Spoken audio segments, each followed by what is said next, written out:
আসসালামু আলাইকুম। আমরা আজকে দেখব পরিসংখ্যানের মধ্যক নির্ণয়। মধ্যকের সূত্র L+N/2 - FC গুণ H/FM, যার ঘর লাগে 3টি।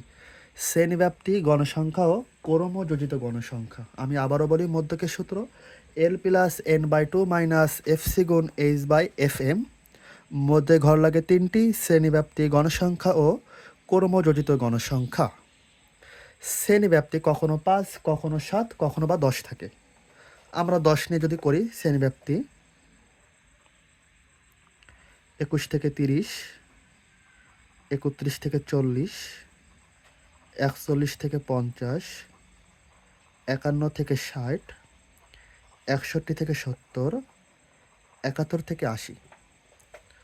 গণসংখ্যা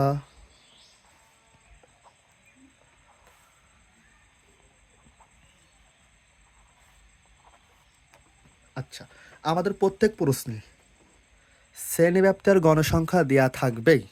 তাহলে এই অঙ্কনে বের করতে হবে কি? ক্রমযোজিত গণসংখ্যা। বের করার নিয়ম, প্রথমে যা আছে তাই, অর্থাৎ 6 ছিল 6 বসে গেল। এবার সিস্টেম হলো আড়াআড়ি যোগ 6 8, 14, 14 13, 27, 27 4, 31, 31 7, 38, 38, 38 2, 40।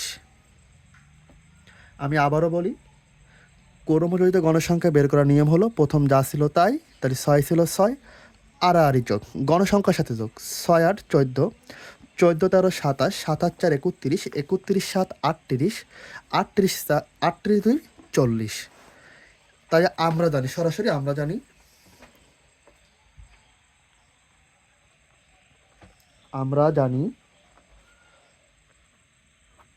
মধ্যক সমান L+N/2 - FC গুণ H/FM। মান লাগবে L, N/2, FC, H/FM। আমরা মধ্যকে সবার আগে বের করবো হচ্ছে N/2।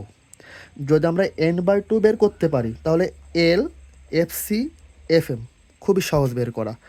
N মানে হচ্ছে মোট গণসংখ্যা কত? 40, 40, 40 ভাগ 2, 20।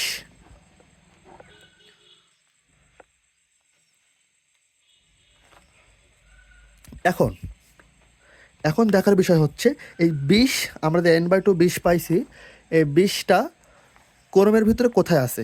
6, 14, 27, এখানে হচ্ছে 20 আছে, অর্থাৎ এটা হলো N/2 ঘর। যেহেতু আমরা N/2 ঘর পেয়ে গেছি, এর নিম্নসীমা কত? 41, তাই এর মান হচ্ছে 41। তাহলে এল মানে হচ্ছে শ্রেণী নিম্নসীমা। যেহেতু আমরা মধ্যক নির্ণয় করছি, তাই সেহেতু এল মানে মধ্যকের নিম্নসীমা। N/2 পাইছি 27, এই ঘরের মধ্যখানে কে আছে? 13, তাহলে এর নাম হচ্ছে FM, তাহলে FM হচ্ছে 13। তাহলে FCকে N/2 যেই ঘরে পাবো আমরা, তার ওপরের মান হচ্ছে FC 14, আর H মানে হচ্ছে শ্রেণী ব্যবধান, ব্যবধান হচ্ছে 10।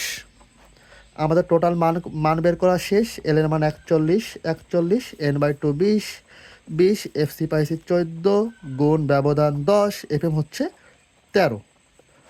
তাহলে 41 প্লাস 20 বিয়োগ 14, 6, 6 10কে 60, 60 ভাগ 13, 41 প্লাস